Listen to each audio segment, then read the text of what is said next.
સંકલ્પ રજૂ થાય છે માન્ય શ્રી અમિતભાઈ શાહ,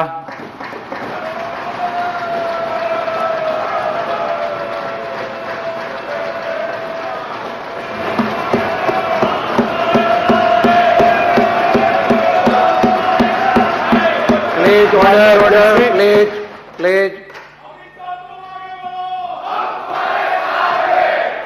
માન્ય અધ્યક્ષજી, ગૃહના સન્માનીય સભ્ય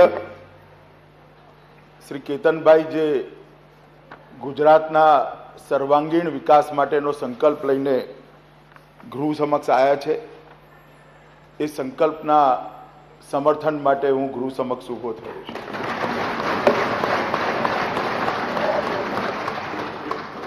માન્ય અધ્યક્ષશ્રી, ન કેવલ દેશ, સમગ્ર વિશ્વની અંદર ગુજરાતના વિકાસના મોડલની ચર્ચા થાય છે.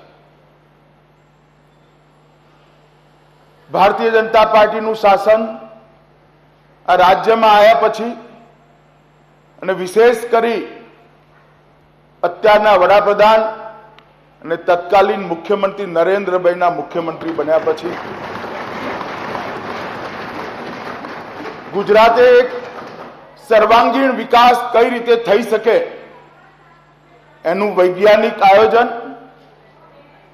એનું તળ સુધી એને પહોંચાડવા માટેના ઇમ્પ્લિમેન્ટેશનની દ્રઢ રાજકીય ઈચ્છાશક્તિ અને મારું તારું ગમા અણગમાથી ઉપર થઈ એક એક ગુજરાતીના કલ્યાણ માટે સરકાર કઈ રીતે કામ કરી શકે એનું એક સુંદર ઉદાહરણ ગુજરાતની અંદર ગુજરાત સરકારે પૂરું પાડ્યું. સમગ્ર દેશની અંદર મારો પાર્ટીના કામથી પ્રવાસ થતો હોય, ચાહે ઓરિસ્સા હોય, ચાહે પૂર્વાંચલના વિસ્તારો હોય, ચાહે પશ્ચિમી બિહારની ગરીબી હોય, ચાહે અભાવથી યુક્ત નોર્થ ઇસ્ટ હોય, આ બધા વિસ્તારોને જોઈએ ત્યારે હંમેશા થાય કે ગુજરાતે વિકાસમાં ઘણું બધું કરી લીધું છે, સર્વોચ્ચની સ્થિતિ પ્રાપ્ત કરી. પરંતુ જ્યારે આ ગૃહની અંદર આજે હું આવવાનો તો એ વખતે આજે શું કામકાજ છે એની પૃચ્છા કરીને ખબર પડી કે આ ગૃહ આજે ફરી એકવાર ગુજરાતના વિકાસને વધુ આગળ લઈ જવા માટે સંકલ્પ લઈને આવ્યું છે.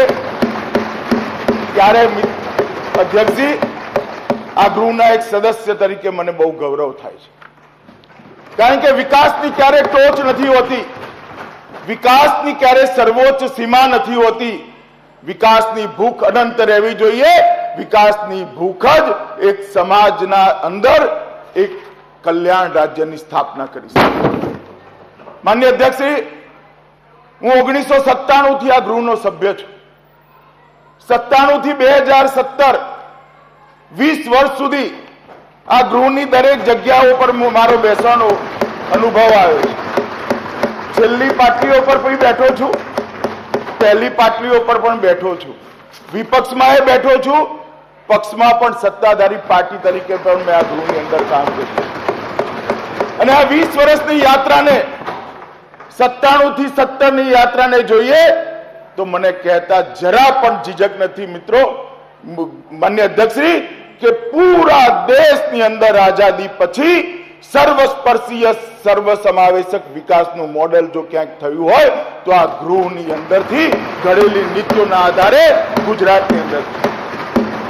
થોડાક પાછળ નજર રાખીએ ગુજરાતના ઇતિહાસની અંદર 1995 સુધી જઈએ માન્ય અધ્યક્ષજી, તો કઈ પ્રકારની સ્થિતિ ગુજરાતની અંદર વારું વખતે ઘરમાં લાઈટ હોવી એ ગુજરાતની અંદર મોટી સિદ્ધિ ગણાતી.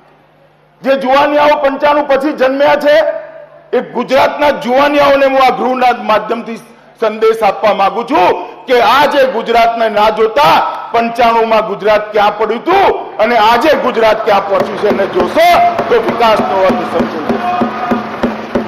ગામડાની અંદર અંધારા હતા, ગામડાનો વિકાસ, ગામડાનું શિક્ષણ, ગામડાનું સ્વાસ્થ્ય, ગામડાની રોજગારી, ગામડાની કૃષિ, ગામડાનો વિકાસ એ અંધારા રૂંધીને બેઠા હતા. માન્ય અધ્યક્ષ, ઔદ્યોગિક વિકાસ, ખરાબ કાયદો અને વ્યવસ્થાની પરિસ્થિતિ, ભ્રષ્ટાચારયુક્ત શાસનના લીધે વિકાસ દર દેશમાં ધીરે ધીરે ધીરે 1 નંબર પર રહેવાનું ગુજરાત 7મા 8મા નંબર પર 95 આવતા આવતા તો પહોંચી ગયું હતું. માન્ય અધ્યક્ષ, નર્મદા યોજનાનો ખાતમુહૂર્ત અધ્યક્ષ મારા જન્મ પહેલા થયું છે. જવાહરલાલ નહેરુએ એનું ભૂમિપૂજન કર્યું હતું. 95 સુધી નર્મદા યોજનાની અંદર કોઈ કરતા કોઈ ક્યાંય દૂર દૂર સુધી નર્મદા યોજના પૂરી થશે 90 સુધી એનું સ્વપ્ન પણ નહોતું આવતું. ગુજરાતને સતત અન્યાય થતો. પણ માન્ય અધ્યક્ષ, હું તો હંમેશા સકારાત્મક વિચારવા વાળો માણસ છું. પોઝિટિવનેસની સાથે આગળ વધવું જોઈએ અને એ જ કલ્પના સાથે આપણે સંઘર્ષ ગુજરાતમાં અનેક યુવાનોએ કર્યો.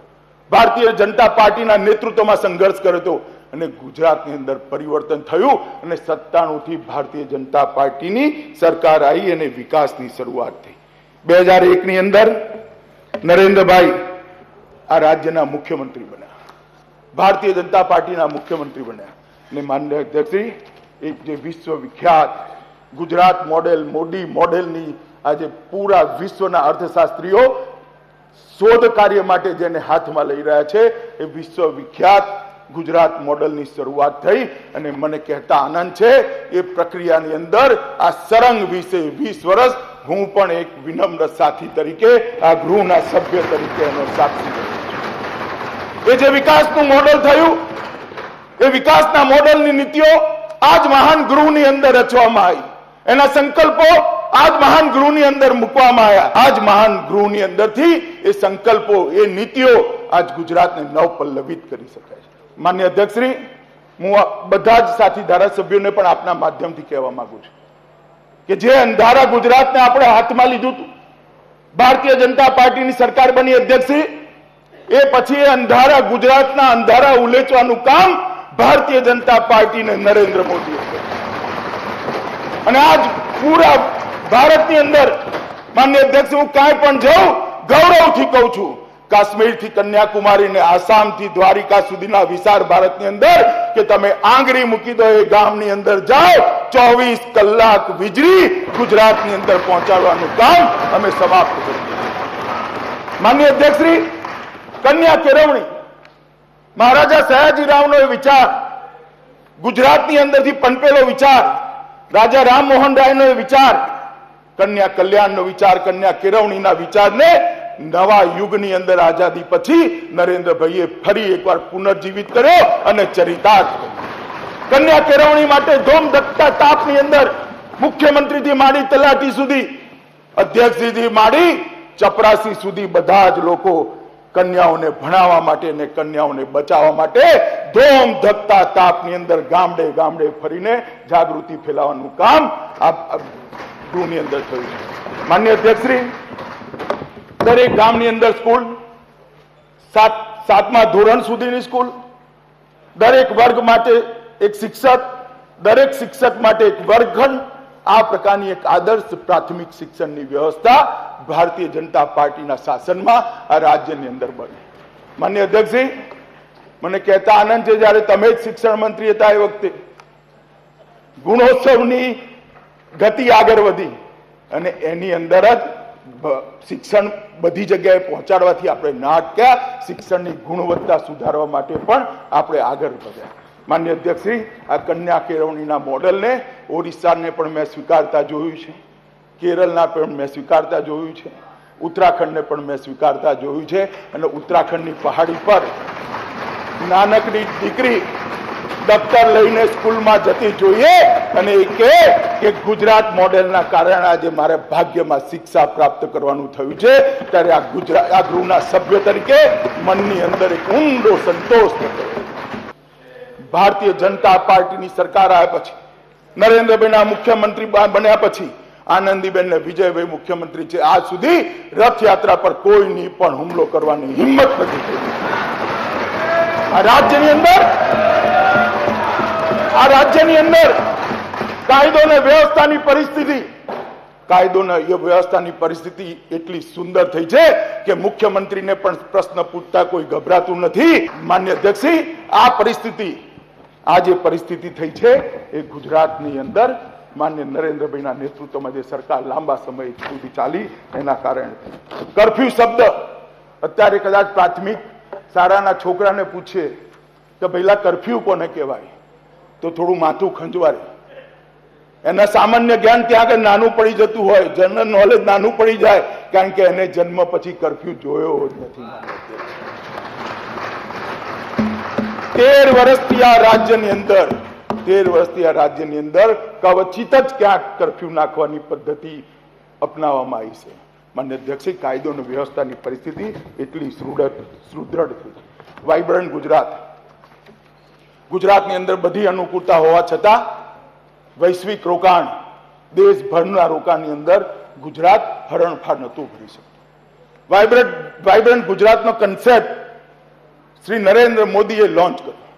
જ્યારે નરેન્દ્રભાઈ મુખ્યમંત્રી હતા એ વખતે દેશની સામે એક આવા ઓર્ગેનાઇઝ કાર્યક્રમનો વાઇબ્રન્ટ ગુજરાતના નામે એક કન્સેપ્ટને દેશની સામે મૂક્યો.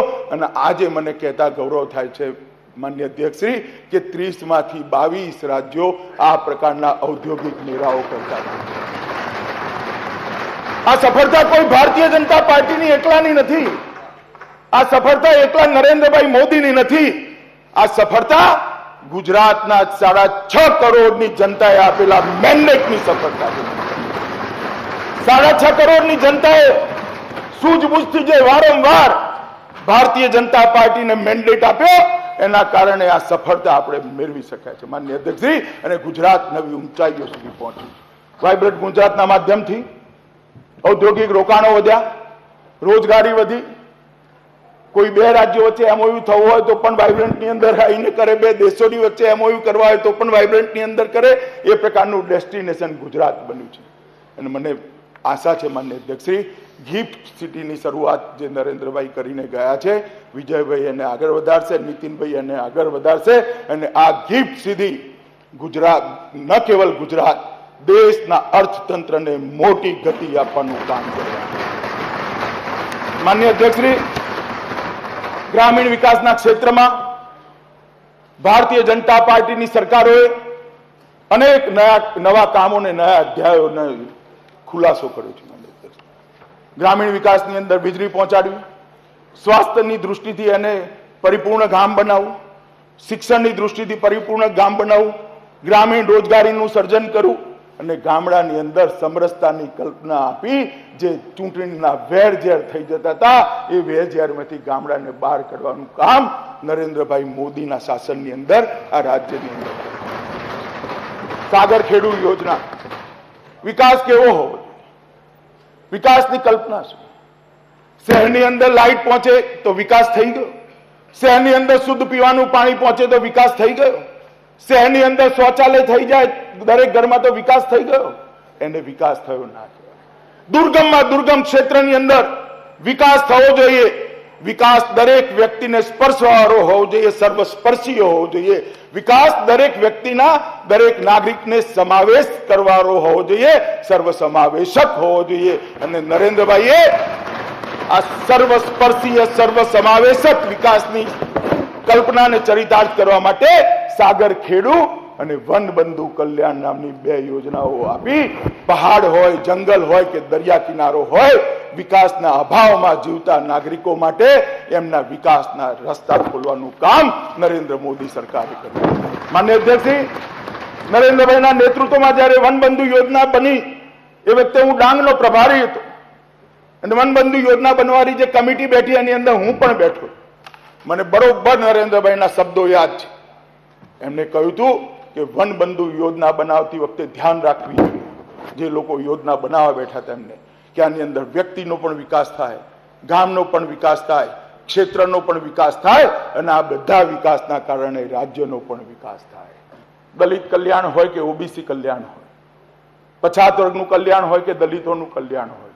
મારી જોડે સમયની સીમા છે માનનીય અધ્યક્ષ, પરંતુ હું કહેવા માંગુ છું કે શહેરમાં વસતો દલિત હોય કે ગામડામાં વસતો દલિત હોય, એના અધિકારના પૈસા, એના અધિકારનો વિકાસ જે એના સુધી નથી પહોંચતો, એ દ્રઢ ઈચ્છા શક્તિ સુધી ભારતીય જનતા પાર્ટીની સરકારોએ ગામડાના દલિત મોહલ્લા સુધી પહોંચાડવાનું કામ. માનનીય અધ્યક્ષશ્રી, પછાત વર્ગના કલ્યાણ માટે અનેક પ્રકારની નવી નવી યોજનાઓ અને પછાત વર્ગને વિકાસની યાત્રામાં સામેલ કરવા માટેની એક દ્રઢ રાજકીય ઈચ્છા શક્તિનો પરિચય ભારતીય જનતા પાર્ટીની સરકારોએ કરાયો છે. માન્ય અધ્યક્ષશ્રી, રેકોર્ડ ઉત્પન્ન થાય 7 વર્ષ સુધી સતત દેશમાં રોજગારી આપવાના ક્ષેત્રની અંદર ગુજરાતનો પહેલો નંબર રહ્યો. રોજગારી આજે ગુજરાતની અંદર ન કેવલ સરકારી રોજગારી, ન કેવલ ઉદ્યોગથી મળવાવાળી રોજગારી, સ્વરોજગારને પણ નરેન્દ્રભાઈના નેતૃત્વમાં આગળ વધારવાનું કામ આ ગુજરાત સરકારે કર્યું છે. રાજમાર્ગોનું નિર્માણ એક એવું ઝાડું ગૂંથ્યું, સરહદો સુધી રાજમાર્ગ પહોંચ્યા, તીર્થ સ્થાનો સુધી રાજમાર્ગ પહોંચ્યા, શહેરો જોડાયા, રાજમાર્ગો સાથે ગામડા જોડાયા. એક સંપૂર્ણ રાજમાર્ગોનું ઝાડું, રોડોનું ઝાડું આ ગુજરાતની અંદર ઊભું કરવાનું કામ નરેન્દ્રભાઈના નેતૃત્વમાં થયું. અને માન્ય અધ્યક્ષશ્રી, એના સબના પરિપાક રૂપે, આ બધાના પરિપાક રૂપે જીડીપી એનું છેલ્લું પરિણામ ઘોષિત કરતું હોય.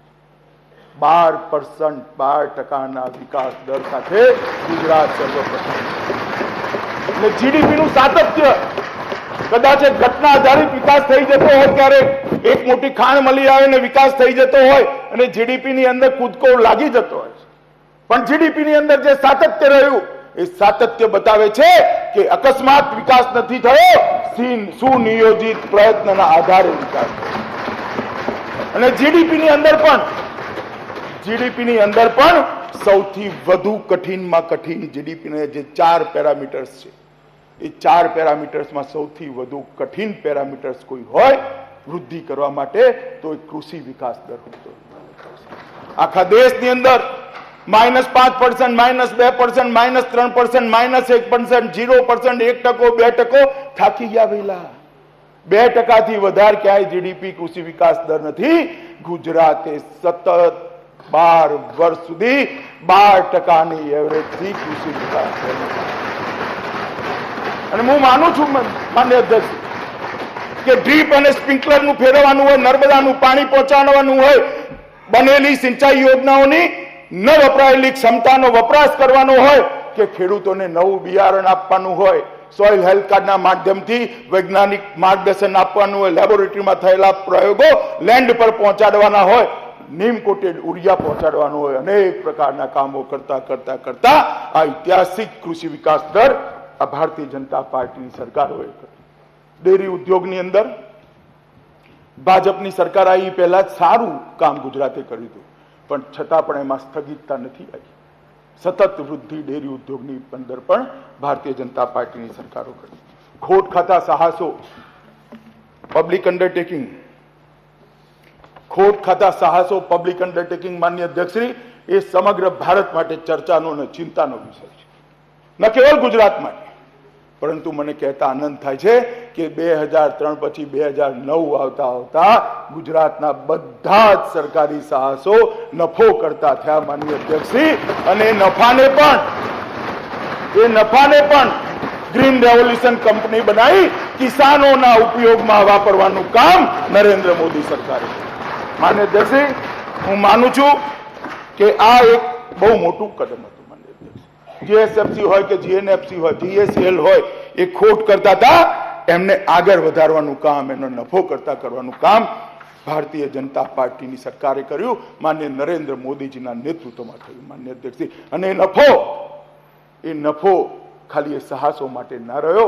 ગ્રીન રેવોલ્યુશન કંપની બનાવી એ નફો ડ્રીપ અને સ્પ્રિંકલર માટે નીચે સુધી ખેડૂતના ખેતરમાં પાણી પહોંચાડવા માટે. માન્ય અધ્યક્ષશ્રી, અર્બન ડેવલપમેન્ટની અંદર પણ હું આ ગૃહનો સભ્ય હતો. એક બિલ લાવીને ટાઉન પ્લાનિંગ એક્ટને નવેસરથી બનાવવામાં આવ્યો. આજે દેશના 22 રાજ્યો આપણી ટાઉન પ્લાનિંગ યોજનાને સ્વીકારી લીધી છે.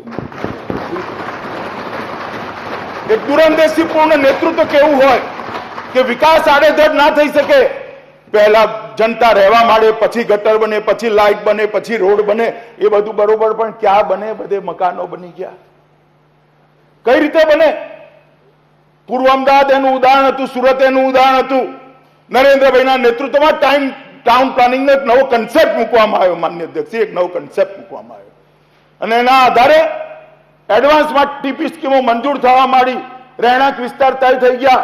40% જમીન જે મળી સરકારને એમાંથી નાગરિક રહેવા જાય પહેલા સુવિધાઓનો ત્યાં અંબાર લાગી ગયો અને આજે સુનિયોજિત શહેરો ગુજરાતની અંદર જોવા મળે છે. માનનીય અધ્યક્ષજી, અને દેશભરમાં દરેક રાજ્યમાં BRTS નું મોડલ ફેલ ગયું. આપણે ગૌરવ સાથે કહી શકીએ છીએ ગુજરાત સફળતાપૂર્વક BRTS ચલાવે. શહેરી વિકાસના ક્ષેત્રમાં પણ ખૂબ સારું કામ ભારતીય જનતા પાર્ટીની સરકારોએ કર્યું. તીર્થ સ્થાનોને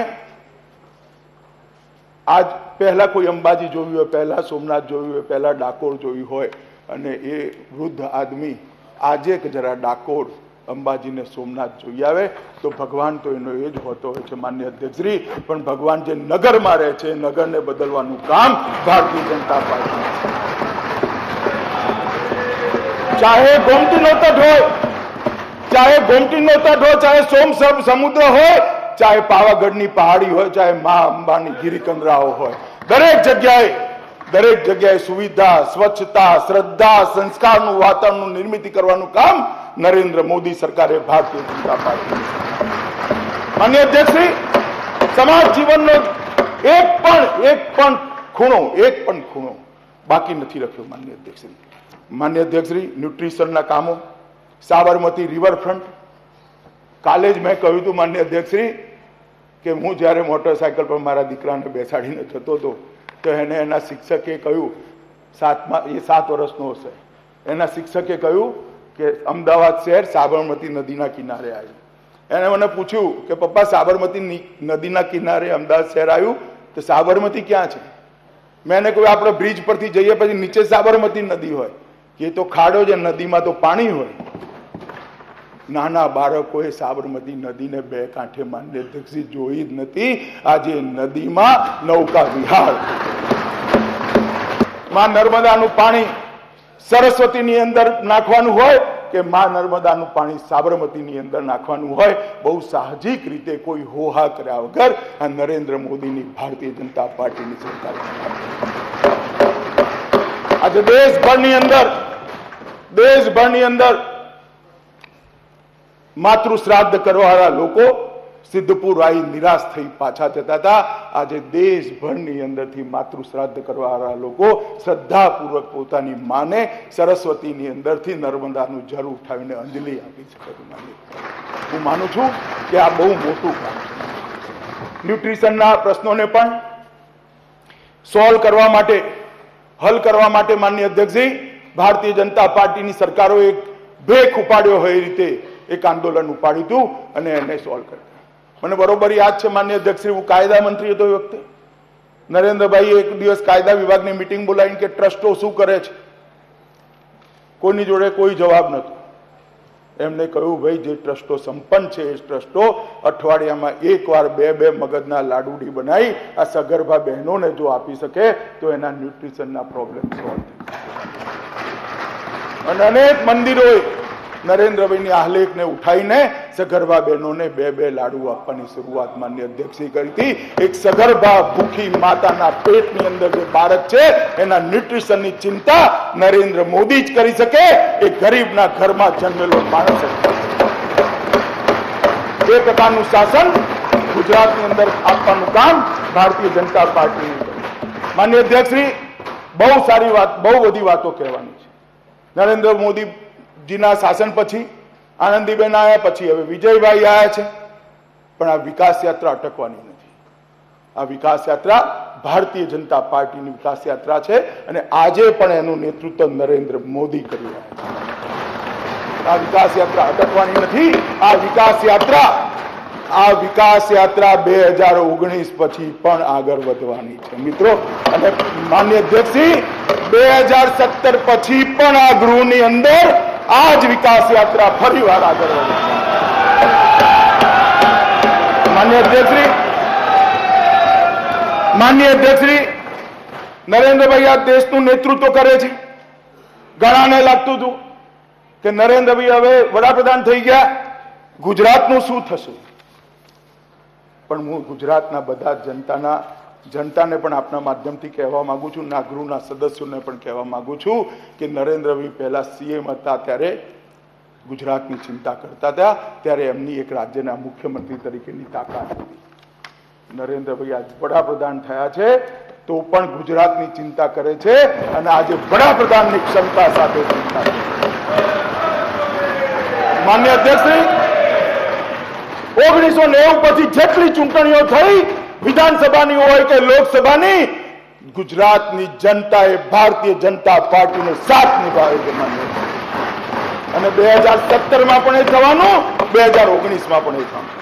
માન્ય અધ્યક્ષ, 1994-95માં જયારે આ રાજ્યની અંદર સત્તા પરિવર્તન થયું ત્યારે રાજ્યનું બજેટ હતું 10,232 કરોડ રૂપિયાનું. આપના માધ્યમથી બધા ગૃહના સભ્યોને હું આંકડો એટલા માટે કહેવા માંગુ છું કે ગુજરાતની 6.5 કરોડની જનતાને આ ગુજરાતની વિકાસ યાત્રા ભારતીય જનતા પાર્ટીના નેતૃત્વમાં થઈ છે, એ આંકડો પહોંચાડવા જેવો છે. ને હમણાં નીતિનભાઈએ બજેટ મૂક્યું વિજયભાઈના નેતૃત્વમાં, એ બજેટનો આંકડો છે 1,72,179 કરોડ. માન્ય અધ્યક્ષશ્રી, આ 10,000 કરોડથી 1,72,000 કરોડની યાત્રા એ ભારતીય જનતા પાર્ટીની વિકાસ યાત્રાનો સબૂત છે. માન્ય અધ્યક્ષશ્રી, સાબિતી છે. આ વિકાસ ભારતીય જનતા પાર્ટી કરી શકે. માન્ય અધ્યક્ષશ્રી, માન્ય નરેન્દ્રભાઈ આજે દેશના વડાપ્રધાન છે, આ ગૃહના સદસ્ય રહ્યા, આ રાજ્યના મુખ્યમંત્રી રહ્યા, ભારતમાં સૌથી વધુ સમય મુખ્યમંત્રી બનવાનો એમને રેકોર્ડ પ્રસ્થાપિત કર્યો. માન્ય અધ્યક્ષશ્રી, જે આજે પણ નથી તૂટ્યો. અને માન્ય અધ્યક્ષશ્રી, એમના વડાપ્રધાન બનવાની સાથે જ ગુજરાતની તાકાત અનેક ગણી વધી છે. હું કેટલીક વાતો આ ગૃહના ધ્યાન પર આપના માધ્યમથી મૂકવા માંગુ છું. માન્ય અધ્યક્ષશ્રી, જ્યારે યુપીએની સરકાર હતી એ વખતે ગુજરાતને 13મા ફાઇનાન્સ કમિશનમાં 5 વર્ષમાં 43,345 કરોડ રૂપિયા મળ્યા હતા. અને નરેન્દ્રભાઈના નેતૃત્વમાં જે સરકાર આવીને 14મું વિત્ત આયોગ બન્યું, ફાઇનાન્સ કમિશન બન્યું, એમાં 1,22,457 કરોડ. માન્ય અધ્યક્ષશ્રી, અનુદાન જે 8,686 કરોડ રૂપિયા યુપીએ સરકારમાં મળતું હતું, ભારતીય જનતા પાર્ટીની કેન્દ્ર સરકારે 17,962 કરોડ રૂપિયા અનુદાનમાં પણ ડબલ કર્યું. માન્ય અધ્યક્ષશ્રી, 1200 કિલોમીટરના નેશનલ હાઈવેની ઘોષણા થઈ છે અને કામ ચાલુ થઈ ગયું છે.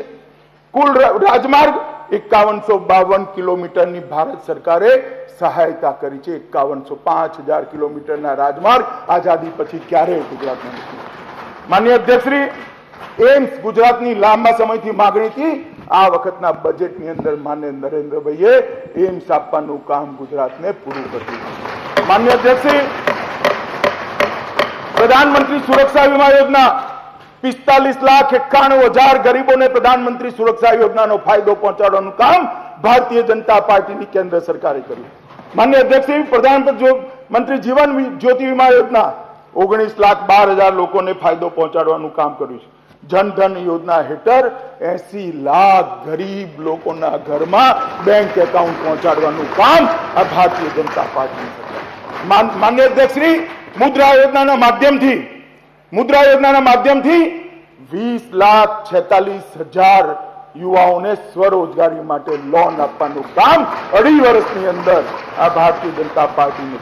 સ્વચ્છ ભારત અભિયાન હેઠળ 27 લાખ ગરીબ પરિવારોને શૌચાલય યુક્ત ઘર બનાવવામાં ભારતીય જનતા પાર્ટીની સરકારે મદદ કરી. ઉજ્જવલા યોજના હેઠળ 8 લાખ ગરીબ માતાઓના ઘરમાં ધુમાડો, ચૂલો, લાકડા, છાણા એનાથી મુક્તિ આપી એલપીજી ગેસનું કનેક્શન પહોંચાડવાનું કામ ભારતીય જનતા પાર્ટીનું. માન્ય અધ્યક્ષશ્રી, મિશન ઇન્દ્રધનુષના માધ્યમથી લગભગ 23 જિલ્લામાં લગભગ 4 લાખ માતાઓને, સગર્ભા માતાઓને રસીકરણ કરવાનું કામ આ ભારતીય જનતા પાર્ટીની સરકારે. માન્ય અધ્યક્ષશ્રી, એ સિવાય ગાંધીનગર, અમદાવાદ, સુરત, વડોદરા, રાજકોટ અને દાહોદ સૌથી વધારે શહેરો અનુપાતમાં, વસ્તીના અનુપાતમાં લેવા જઈએ તો ગુજરાતની સ્માર્ટ સિટીની ઘોષણા ભારતીય જનતા પાર્ટીની સરકાર. માન્ય અધ્યક્ષશ્રી, 500 શહેરો અમૃત શહેરો ઘોષિત થયા, એમાંથી ગુજરાતમાં 31 શહેરોને અમૃત શહેરોની ઘોષણા કરવામાં આવી. માન્ય અધ્યક્ષશ્રી, શહેરી આવાસ યોજનામાં 66,983 શહેરી આવાસ યોજનાના ઘરો મંજૂર કરવાનું કામ ભારતીય જનતા પાર્ટીની સરકારે નરેન્દ્રભાઈના નેતૃત્વમાં કર્યું. માન્ય અધ્યક્ષશ્રી, 2,18,270 માછીમારોને સુરક્ષા પ્રદાન કરવાનું કામ ભારતીય જનતા પાર્ટીની સરકારના નેતૃત્વમાં. માન્ય અધ્યક્ષશ્રી, 2 રાષ્ટ્રીય મેળા, સ્વાસ્થ્ય મેળા રાજકોટ અને ગાંધીનગરની અંદર આ ભારતીય જનતા પાર્ટીની સરકાર દ્વારા કર્યા. જન ઔષધિ બિક્રી કેન્દ્રો, સસ્તી દવાની યોજનાઓ, દુકાનો, 283 દુકાનોને જન ઔષધિ કેન્દ્ર બનાવવાનું કામ આ Bharatiya Janata party. Footwear design and development ઇન્સ્ટિટ્યૂટની સ્થાપના સમગ્ર દેશમાં પહેલીવાર, એના માટે ગાંધીનગરને સિલેક્ટ કરવામાં આવ્યું છે. માન્ય અધ્યક્ષશ્રી, 38 પોસ્ટ ઓફિસોને એટીએમમાં પરિવર્તિત કરવામાં આવ્યા છે. માન્ય અધ્યક્ષશ્રી, અને સુરત અને ભાવનગરની અંદર સુપર સ્પેશિયાલિટી હોસ્પિટલ તરીકે પણ અપગ્રેડ કરવાનું કામ કર્યું. શ્રી કેતનભાઈ જે સંકલ્પ લઈને આવ્યા છે એનો માન્ય અધ્યક્ષ મને અપાર હર્ષ છે. જ્યારે આખું વિશ્વ અને દેશ ગુજરાતને એક વિકસિત રાજ્ય તરીકે સ્વીકારી ચૂક્યું હોય એ વખતે ભારતીય જનતા પાર્ટીના ધારાસભ્ય કેતનભાઈ અને ભારતીય જનતા પાર્ટીની સરકારને આ વિકાસથી સંતોષ નથી. માન્ય અધ્યક્ષશ્રી, વિકાસની ભૂખ હજી સંતોષાઈ નથી. માન્ય અધ્યક્ષશ્રી, જ્યારે આખું વિશ્વ, આખું દેશ વિકાસના મામલામાં ગુજરાતનું રેકોર્ડ માનતું હોય એ વખતે પણ ગુજરાતનો ગુરુ વિકાસથી સંતોષ નથી માનતું. માન્ય અધ્યક્ષશ્રી, આ શુભ ચિહ્ન છે અને આ જ ગુજરાતની યાત્રાને આગળ લઈ જાય. માન્ય અધ્યક્ષશ્રી, નરેન્દ્રભાઈના નેતૃત્વમાં દેશમાં જે ગરીબ કલ્યાણનું કામ ચાલ્યું છે એને ગુજરાતમાં તળ સુધી પહોંચાડવાનું કામ વિજયભાઈના નેતૃત્વના, નીતિનભાઈના નેતૃત્વમાં 2017 પછી પણ ચાલવાનું. જનભાવના જીતવાનું કામ ભારતીય જનતા પાર્ટી કર્યું છે. અને માન્ય અધ્યક્ષશ્રી, ખાલી રાજકીય નેતૃત્વ એના માટે જવાબદાર નથી. ભારતીય જનતા પાર્ટીની કાર્ય સંસ્કૃતિ, ભારતીય જનતા પાર્ટીની કામની પદ્ધતિ અને સરકારોની દ્રઢ ઈચ્છા શક્તિ, ત્વરિત નિર્ણય શક્તિ અને પારદર્શિતાના માટે જવાબદાર છે. નરેન્દ્રભાઈએ જે શરૂઆત કરી હતી આનંદીબેન થ્રુ આજે વિજયભાઈ અને નીતિનભાઈ સુધી પહોંચી છે. મને શ્રદ્ધા છે માન્ય અધ્યક્ષશ્રી કે આ કામ, આ ગૃહના માધ્યમથી વિકાસનું અવિરત ચાલશે અને ગુજરાતનું મોડેલ હંમેશા દુનિયામાં અને દેશમાં નંબર 1 બનશે. આટલી વાત કરી મારી વાણીને વિરામ. માન્ય નીતિન